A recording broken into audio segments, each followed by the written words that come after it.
When we say immigrants, like for example, in the case of Sweden, the trouble comes from violent immigrants, violent minorities who form gangs, and hold um, weapons that they shouldn't be holding in public.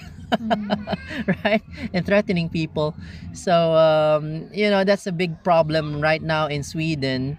And actually Denmark is following their footsteps. They're kind of closing their doors a bit tighter from immigrants.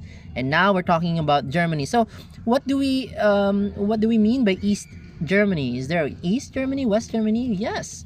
Historically, after the World War II, 1945, the Allies, the party who won, the Americans, the French, the Brits, the British.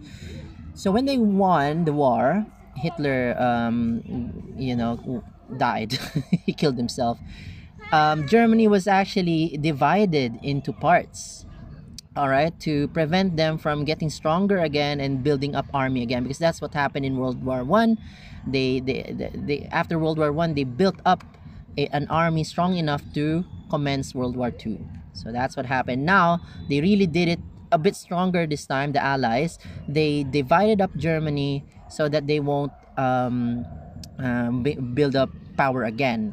All right, so they divided up basically into West and East Germany. So the West are mostly Americans, French, British, different parts of regions. All right. Now the East is especially curious and peculiar, I guess, because East Germany, all right, would be controlled by.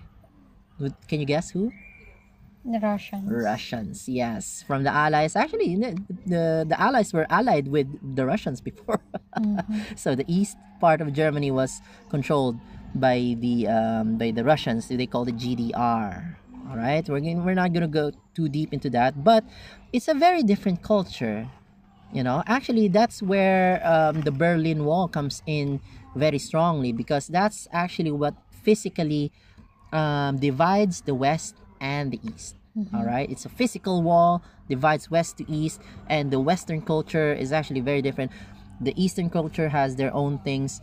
You know what? This is just testimonies from our friends actually before who lived in the East, and we have talked to the West.